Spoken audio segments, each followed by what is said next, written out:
Let's take a moment to explore weakness, not from a place of judgment, but from a place of raw honesty. Have you ever stopped to ask yourself what it really means to be weak? Is it simply being vulnerable, or is it something more complex, even more dangerous? Think back to the final scene of the death of Stalin. Lavrenti Beria, the feared head of the Soviet secret police, lies dead, executed by his own comrades. Around his body stand the highest-ranking members of the regime. Among them is Malenkov, the temporary leader. He hesitated, but in the end, he complied. Then comes a question from Khrushchev, now the one in charge, directed at Kaganovich. Can you rely on a weak man? And without hesitation, Kaganovich answers, have you ever relied on a weak man? Why does that line hit so hard? We often talk about weakness as something neutral or even compassionate. We say they're just sensitive or they mean well. But what if there are moments in life, critical moments, where weakness doesn't just hold us back, it endangers us? Can you build trust on someone who crumbles when it matters most?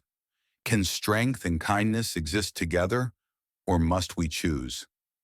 That simple exchange in the film left a mark on me, because beneath the politics and tension, it asks something deeply human. When the moment comes, who do you want beside you? Someone strong, or someone who hesitates? And the more you think about it, the more you realize how often weakness holds us back, from speaking up, from taking action, from becoming who we want to be.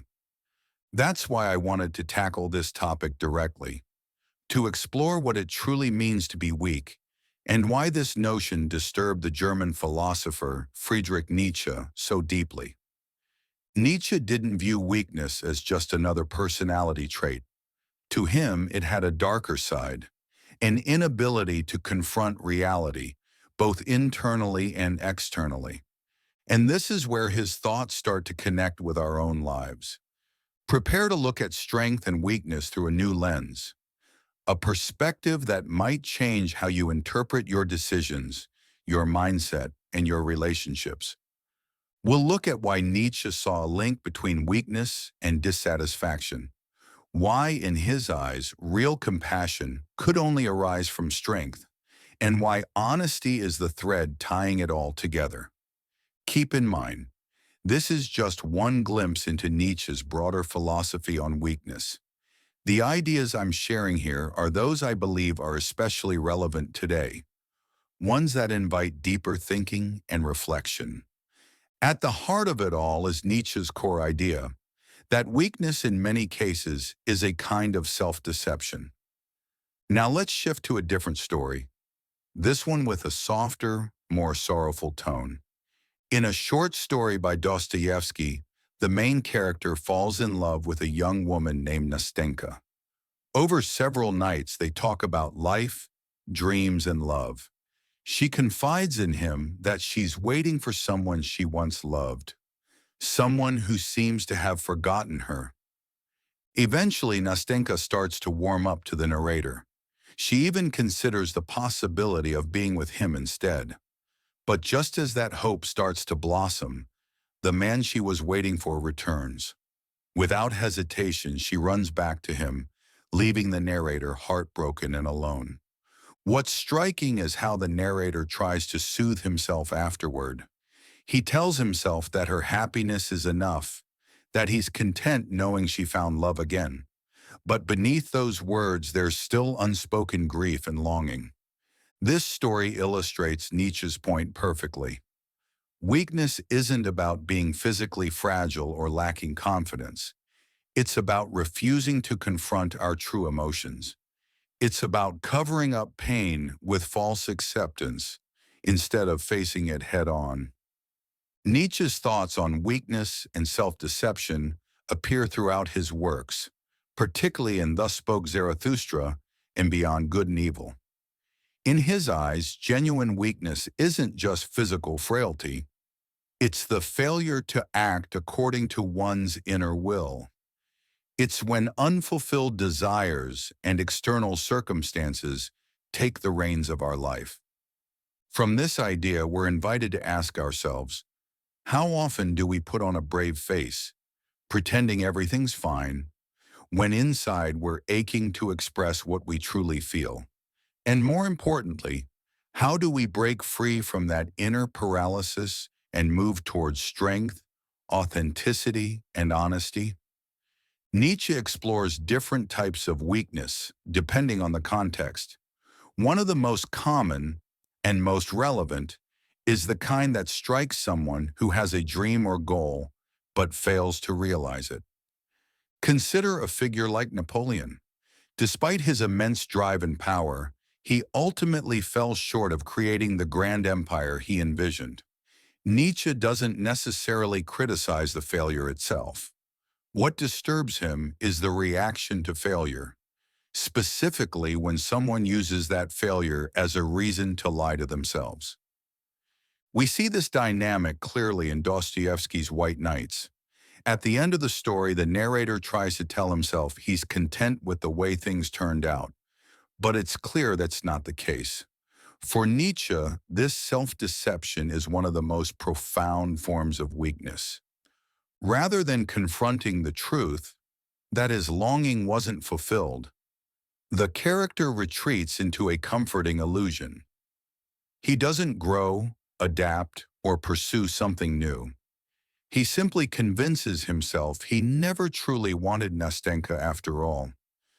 Nietzsche sees this kind of self-denial as a refusal to overcome oneself, a failure to assert personal will. There's no transformation, only an emotional retreat.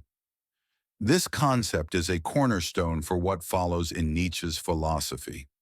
In its most extreme form, Nietzsche argues, this weakness evolves into resentment, a corrosive bitterness.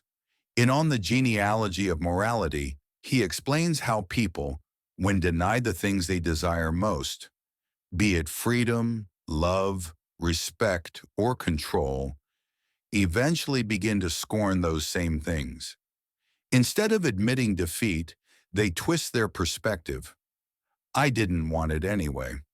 What they once valued becomes something they now ridicule.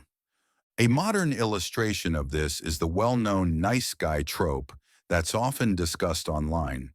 He's the man who declares his affection, compliments every detail of the woman he likes, and claims to be different from other men. But once rejected, his entire tone changes. He turns spiteful, criticizing her looks, personality, and choices. Suddenly, he's complaining, women never go for nice guys. This transformation is a textbook example of the bitter weakness Nietzsche describes. Not long ago, I was having a late-night conversation with a coworker who works in customer service. We were talking about why some people turn hostile after being rejected, and she said something that stuck with me. People don't always admit they're hurt. They'd rather believe they were never interested to begin with. That single line hit me harder than I expected. It reminded me immediately of Nietzsche's idea of resentment, how suppressed desire can twist itself into bitterness. Suddenly, a lot of things made sense, especially the emotional whiplash of the so-called nice guy behavior we often see online. Much like the tale from Aesop where a fox, unable to reach some grapes, convinces himself they weren't worth having because they were probably sour, the so-called nice guy reacts similarly after rejection. He begins to diminish the value of the person he once idealized, masking his disappointment with disdain. This subtle and evasive attitude is precisely the kind Nietzsche harshly critiques. Rather than acknowledging the pain of unreciprocated feelings, this person turns bitter. He begins to mock or dismiss the very qualities, confidence, charisma, physical appeal, that he initially admired, often resenting those who embody them. It's followed by a sense of moral superiority. It doesn't matter that I was turned down. I'm above all that anyway. Nietzsche would call this behavior a clear act of dishonesty, not with others, but with oneself. It's a defense mechanism, a comforting illusion. The nice guy persona becomes a role, a performance of virtue masking deeper frustration. In Nietzsche's view, this isn't just a personal issue. It mirrors the way many fragile individuals act when surrounded by others. Instead of chasing after what they truly desire, they condemn those desires in the people who fulfill them as shallow, unethical, or corrupt. Nietzsche finds this especially troubling because it often pressures those with strength or clarity of purpose to hide their ambition, all to avoid social rejection or moral condemnation. The tragic result is a kind of cultural feedback loop. Those who assert their will are demonized, and the will to grow, improve, or achieve fades into the background. Gradually, resentment replaces aspiration. People start resenting the happiness and success of others, as if joy were a crime. That at least is how Nietzsche sees it. And whether you agree or not, it's a provocative idea worth contemplating. This mindset, rooted in bitterness and suppression, is part of why Nietzsche refers to himself as an immoralist. He opposes a morality that stifles desire and punishes self-assertion, seeing it as a form of collective weakness rather than virtue. So far, we've focused on the visible side of weakness, the way it plays out in interactions with others. But Nietzsche doesn't stop there. He delves into something even more intimate: internal weakness, the kind that subtly shapes how we live and make choices. One of his more radical ideas is the pursuit of desire without shame, rejecting moral filters and the compulsive need to prioritize others' comfort over personal truth. He isn't dismissing pleasure as wrong, but questioning whether a person whose desires are unstructured or aimless is truly free. That said, it's important to remember that Nietzsche's notion of the will is complex and open to interpretation. Across his works, especially the ones published after his death, he reshapes and redefines this idea. What I'm sharing here is just one reading of it, and there's much more depth to explore. In his later reflections, Nietzsche expands the definition of weakness. It's no longer tied to force or dominance, but to a deeper incapacity, the inability to shape and direct one's inner life with clarity and strength. Nietzsche had a rather distinctive view of the will. He saw it not as a single unified force, but as a collection of competing drives inside us, each trying to steer us in its own direction. While that might sound a bit theoretical at first, it actually mirrors our everyday experience quite well. Think about those moments when you consider making some tea, then suddenly feel like cooking instead, and just as quickly, you're tempted to walk to the store for a snack. These shifting impulses might seem minor, but when they clash without any inner order, they leave us feeling scattered and unfocused. That's what Nietzsche means when he refers to a fragmented will. When our internal motivations aren't working in harmony, we find it hard to act decisively, and we lose the ability to move confidently toward what we really want. This ties directly into the earlier notion of weakness. If we can't make clear choices and stick to them, we end up abandoning our aspirations. This kind of aimlessness can push us into nihilism, a state where, without firm guiding values, we drift without accomplishing anything truly meaningful. A real-world example is King Edward II of England. Despite having enormous physical power and royal authority, he was mentally unstable and overly influenced by his inner circle. His constant indecision eventually cost him his crown and, sadly, his life. Here we see a ruler undone not by outside enemies, but by a lack of inner control. Nietzsche also emphasized the importance of genuine commitment, of dedicating oneself wholeheartedly to a chosen path. In Thus Spoke Zarathustra, he describes the final transformation of the Übermensch, using the image of the child. This stage represents the ability to create one's own values and live by them, acting based on principles you've chosen for yourself. At this level, the Übermensch avoids both types of nihilism, the kind that stems from doing nothing and the kind that arises from being pulled in too many directions at once, unable to focus on any one thing. What Nietzsche ultimately aimed to teach wasn't just how to become stronger, but how to channel and give purpose to our will, to live in alignment with our chosen ideals. This concept of inner weakness is deeply linked to Nietzsche's idea of self-overcoming. Though it may seem abstract, at its core, it's about aligning your will and directing it with consistency. It's the will learning to master itself. That's the essence of overcoming. Nietzsche's definitions of strength and weakness differ from the usual. Strength isn't merely about getting what you want. It's about pushing through inner resistance and keeping your focus intact.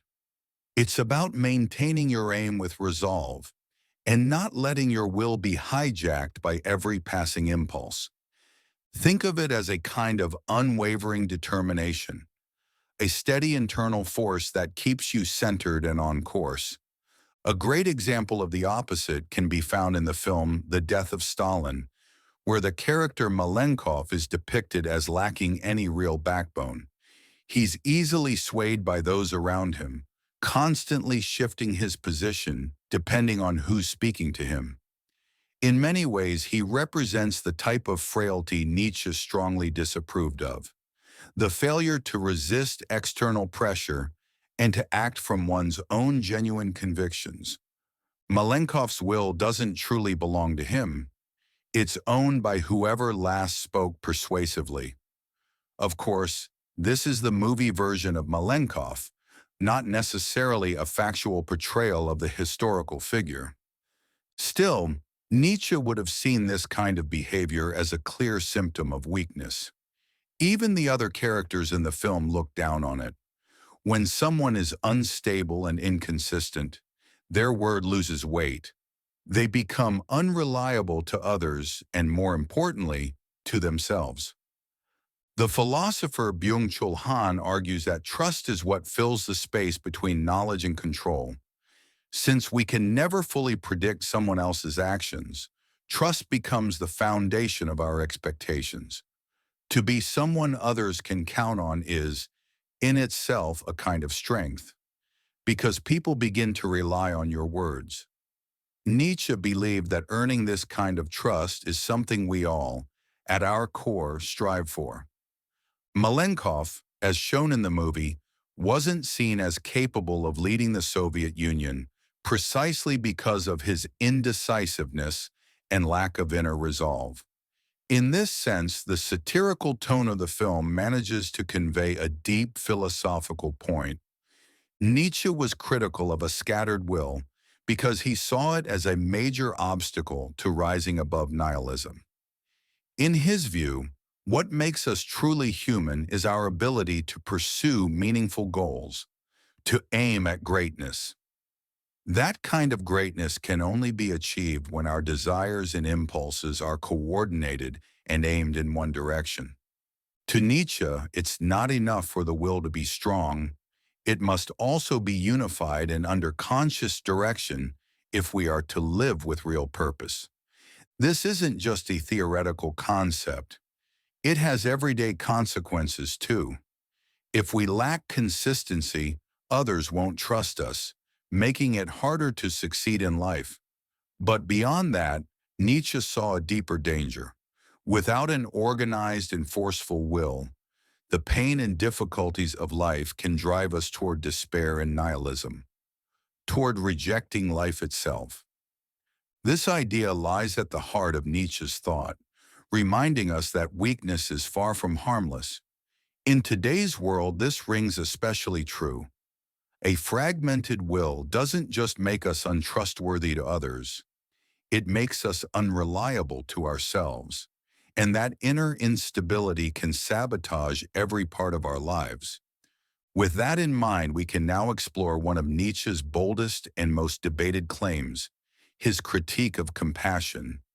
According to him, what seems like a purely noble emotion can, in many cases, have deeply damaging consequences. Generally, society teaches us to be compassionate. From childhood, we're encouraged to care for those who are vulnerable, and compassion is often the favored way to express that care. However, Nietzsche's perspective is quite different from the common understanding. He wasn't advocating cruelty or the misuse of power. On the contrary, he saw such behavior as a sign of weakness, comparable to an adult boasting about beating a child in a tennis game. Still, Nietzsche was critical of compassion when it's used as a means to motivate aid, perceiving in it a certain insincerity and the possibility of harmful unintended effects. As with many of Nietzsche's ideas, this stance sparks debate. While there might be some truth in his critique, you shouldn't feel compelled to accept it blindly just because it came from him. It isn't an absolute rule. For Nietzsche, the desire for power was central to human psychology. He believed that the urge to gain influence, whether over ourselves or the external world, drives much of our behavior, career goals, accumulating wealth, acts of self-sacrifice, and even martyrdom. Compassion, particularly when requested, was closely linked to these power relations. Nietzsche viewed compassion from the powerless as a kind of covert strategy. Rather than taking direct action, those with little power might use compassion to enlist help from others, often without offering anything in return. This differs greatly from seeking assistance from a friend or entering into a fair exchange between equals. In his opinion, individuals who ask for pity without reciprocating present themselves as helpless and dependent, almost childlike, as if to say, "I'm unable to take care of myself, so someone else must do it." Nietzsche regarded this as a form of deceit because he believed nature fundamentally values honesty in relationships. A clear example is the common scenario where someone provokes a stronger person and, when met with retaliation, responds with something like, "Don't hit me, I'm just a poor, miserable soul, and it's my birthday." This kind of manipulation appeals to pity by feigning vulnerability as a defense. Nietzsche's criticism of pity centers on two main points. First, it's dishonesty, using manipulation to avoid taking responsibility for one's needs. And second, the long-term futility of this approach. Relying on pity might work temporarily, but ultimately it leads to feelings of emptiness and worthlessness, as the person never truly attains what they seek.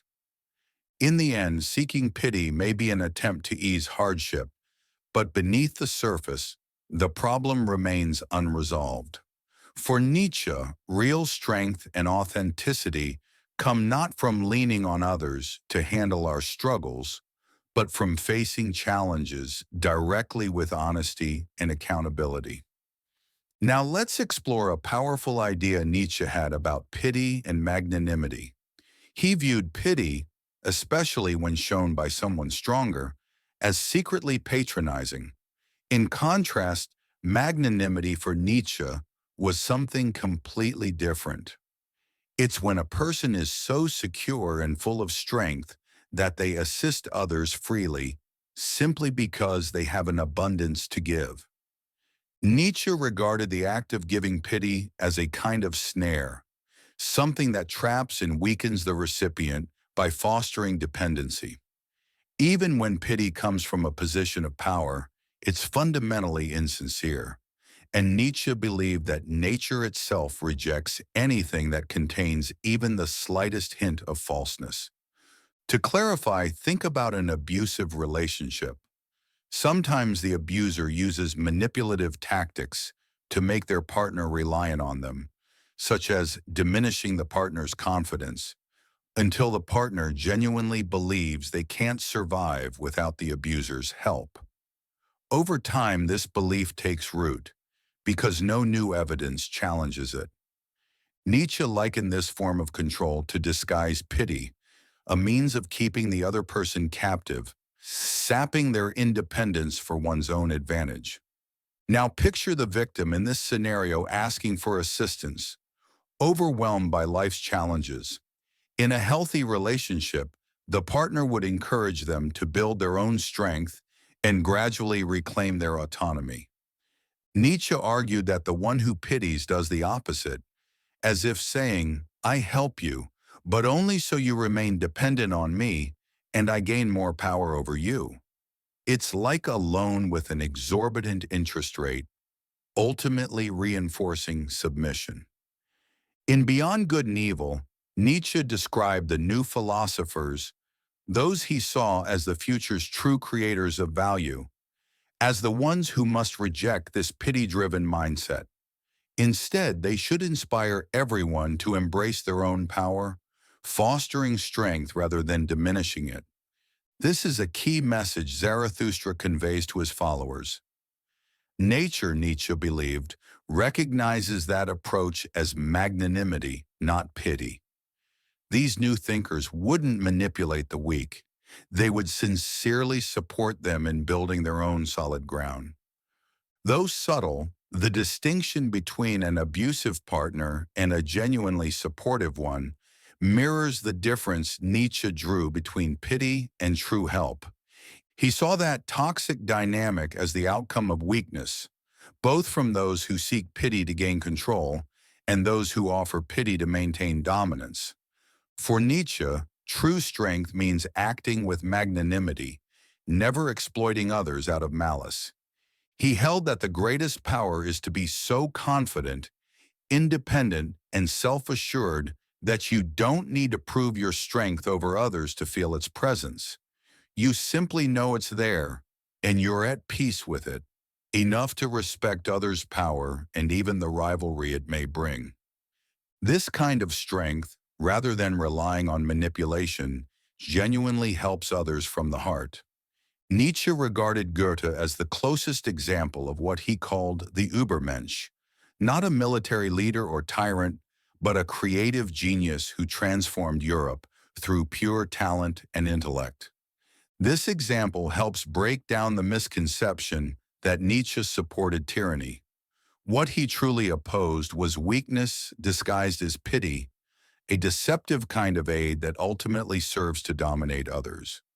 Here lies one of the most profound and fascinating foundations of Nietzsche's philosophy: the refusal to live a life ruled by weakness, and instead the pursuit of a genuine affirmation of existence. Have you ever considered how we should judge a philosophy of life? Many might say by its truthfulness. Nietzsche, however, saw this differently.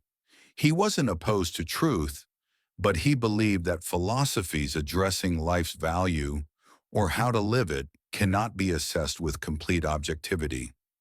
After all, we're all confined to our own subjective viewpoints, with experiences limited to what we have personally lived through. When we declare how life really is, we overlook the fact that we only have access to our inner perspective. We cannot neutrally observe life from an external vantage point. This is why Nietzsche distanced himself from pessimism and related philosophies. He realized that attempting to evaluate life as a whole, separate from individual experience, was essentially absurd. Since life cannot be judged purely through reason or objectivity, Nietzsche presents us with a choice: either reject life and see it as negative, or embrace it and regard it positively. Yet both paths come with pitfalls. Rejecting life leads to self-destruction, while embracing it represents an immense challenge, perhaps one of the greatest challenges we face. At this juncture, Nietzsche introduces a compelling idea: Amor Fati, or love of fate. Drawing inspiration from the Stoics, Nietzsche pushed this concept to its limits. He sought to understand how one could love life, even in its darkest and most painful moments. For him, this wasn't merely a theoretical notion. Nietzsche endured a chronic illness that often left him bedridden. Rather than succumb to bitterness, he transformed his suffering into a catalyst for deep reflection. That pain took on meaning, something he was almost proud to carry. This is how Nietzsche discovered a way to embrace and even celebrate suffering. But he knew that such love of fate required a very special kind of strength. Not dominance over others, but the strength to master oneself. Interestingly, this perspective led Nietzsche to greatly respect figures like Jesus. Despite his critiques of Christianity, he saw in Jesus an example of extraordinary self-discipline, freedom from resentment, and even a certain acceptance of fate. Jesus was no conqueror in the traditional sense, but for Nietzsche, his inner power was immense. On the flip side, Nietzsche warned that those with weaker spirits could be dangerous, not just to themselves but to those around them and to society at large. This powerful vision, that accepting and even embracing life's harshest realities can fortify us, remains influential, even though walking this path requires remarkable courage. In Twilight of the Idols, Nietzsche delivers a pointed criticism of Socrates, who is often regarded as one of philosophy's foundational figures. He challenges Socrates' attitude toward his own sentencing and death, particularly how he approached life itself. In Plato's Phaedo, Socrates claims that a true philosopher should not fear death. To him, dying represents a release from the confines of the body and an escape from its discomforts and indignities. This perspective, that reason requires life to be devalued, was not exclusive to Socrates. Schopenhauer also supported a similar stance, describing existence as a nearly unbearable burden to be endured until one reaches peace through non-existence. If Nietzsche were alive today, he would likely level similar critiques against the antinatalist movement. Ultimately, this viewpoint implies that life isn't worth beginning because suffering is unavoidable. For Nietzsche, such ideas are symptoms of weakness, a form of surrender masked as philosophy. They stand in direct opposition to Amor Fati, the passionate embrace of fate that Nietzsche championed, an intense dedication to life, no matter how difficult it may be.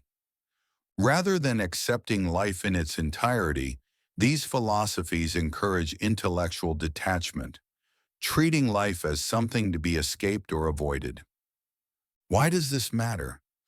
Nietzsche believed that when such attitudes permeate a culture, they act like a corrosive poison that undermines societal values and saps the strength of its people, leading ultimately to cultural decay. He identified the same pattern within Christianity, especially the version promoted by St. Paul, which praised chastity and self-denial. While Nietzsche admired Jesus, he criticized the notion of seeing earthly life merely as a preparatory phase for a better existence beyond death. In his view, this belief drained life's immediate value and pushed people to reject the here and now in favor of future promises. By suppressing our most basic drives, Nietzsche argued, we cut ourselves off from the very forces that make us vibrant and strong. He considered this denial a theft of our life force, that powerful instinct that compels us to fight, create, and fully experience existence. Nietzsche saw that philosophies born from weakness tend to spread that same frailty. It's as though misery seeks companionship. Those who feel weak, whether physically or emotionally, often drag others into a similarly diminished outlook on life. One method of spreading this frailty is through the weaponization of morality. Another is by spreading the belief that life holds little value, And if we begin to believe life is worthless, what motivates us to find joy in it? What drives us to seek purpose, pursue our desires, or even rise each morning?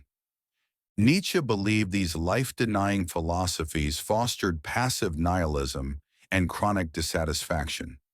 To him, they were not true philosophies, but spiritual illnesses, deserving of his scorn.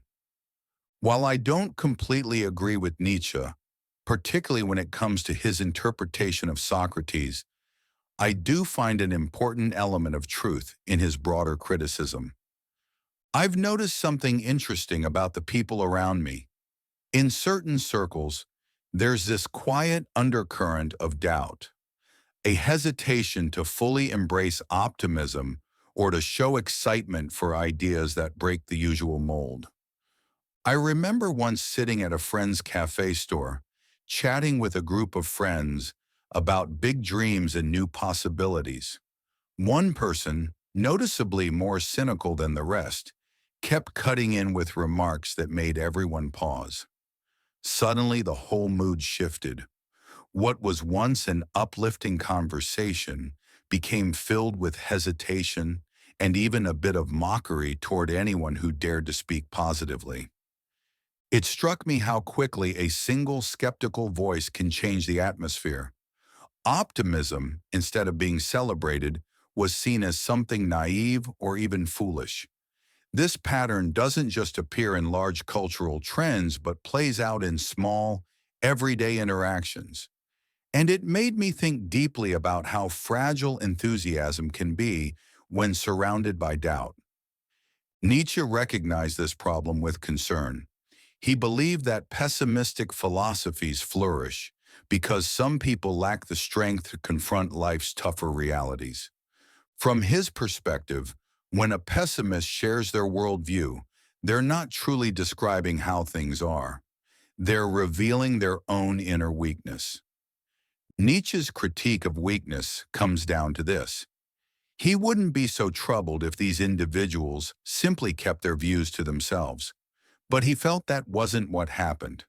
Instead, he saw them spreading these ideas out of resentment and jealousy, trying to convince others that life isn't worth valuing. To him, they were like crabs in a bucket, pulling anyone who tries to climb out back down, blocking the way to something better. That's why he loathed weakness, not because it was pitiable or irritating, but because he considered it genuinely dangerous. What about you? How much do you agree with Nietzsche? Share your thoughts in the comments. Thanks for being here, and until next time.